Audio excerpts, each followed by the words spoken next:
So again, this is open comment for anything not on the agenda. We have 2 people signed up for testimony. One of them has already joined us. Good morning, Ms. Welch. Good morning. If you would introduce yourself, please, and let us know what you'd like us to hear.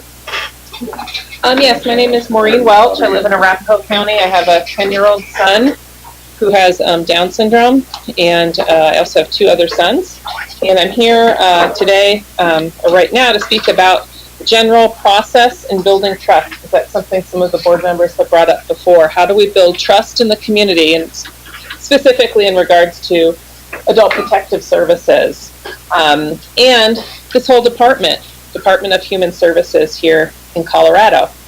There is progress. I want to recognize and thank this board for creating the accommodations of remote participation for people that have their own disabilities, transportation issues, and the inability to participate in person. So I want to thank the board for initiating the opportunity to, with 24 hours notice, do over the telephone public comment. Also, I want to thank the board because I came here back in December, my first time, December 1st, and I brought my concerns to this board in regards to the process and the lack of inclusion of the very people that are going to be impacted, the community that are going to be impacted. We're not informed of the adult protective services changes, and I want to recognize the board for creating a series with the help of the department of meetings so that we could actually give input and be very specific to the rule changes. That's what democracy is about. You know, they have that saying down at the Capitol last Friday, this is what democracy looks like, and that means people coming to meetings. That means people looking at documents, giving feedback on rules. So thank you for doing that. And I also want to give a update on the PAC and the sub-PAC, and those are the bodies that come with the rules through the department prior to the board here voting on them. And I want to recognize that after 3 months of going to the PAC and the sub-PAC meetings and holding up this document that says Freedom of Information, Freedom of Meetings, Open Records Act, they actually have incorporated it into their rules, their bylaws, I should say their bylaws, that they are subject to the open meetings and open records law. They are. The first times I went, they told me they were complying with the law, but they did not have to post information. They did not have to share documents. And they said that they had a discussion with the AG, I assume it's Mr. McCombs, and they determined that, in fact, they are.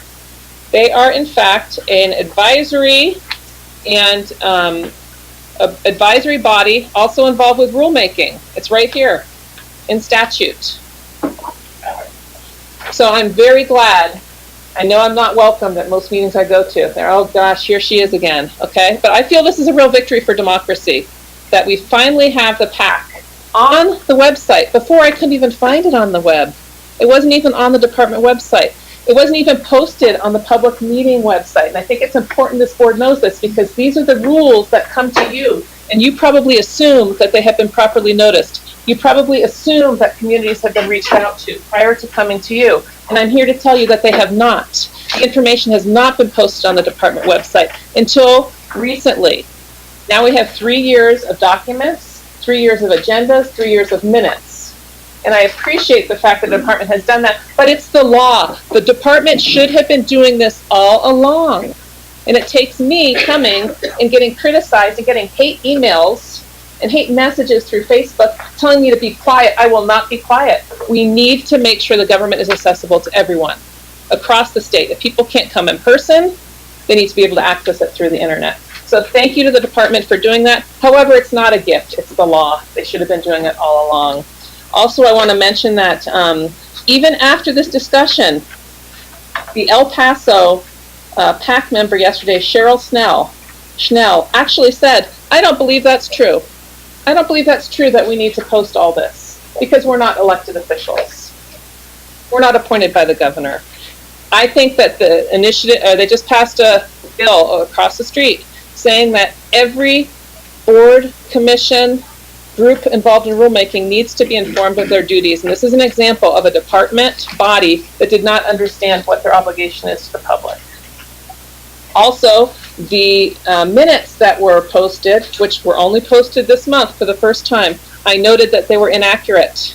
My testimony was not accurately reflected in either the sub-PAC meetings or the PAC meetings. And I happen to have my trustworthy, amazing videographer, David Owens, who filmed both meetings, and I was able to send the YouTube link to the administrative person who took the minutes, and she was able to actually capture the public comment, which is part of the process, part of the democracy. So 20 years from now, people can go back and say, this was a concern in the public. So anyway, I'm here for process, building trust, trust through access to information, trust through actually complying with the laws that are already in statute, and also through the treatment of public.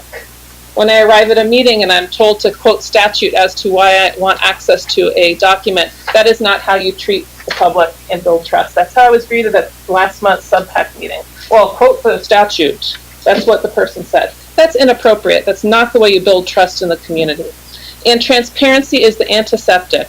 Access is the secret to democracy, is getting here, participating, and I will continue to come. I know that the next month is in Canyon City, and I'll either make a road trip or access the really nice new remote testimony opportunity that we have. So thank you, and I just want to remind you that I know that you've listened to me a lot the last few months. The department has gone through a lot to open the process, but this is what democracy looks like. So thank you very much. Thank you, Ms. Welch.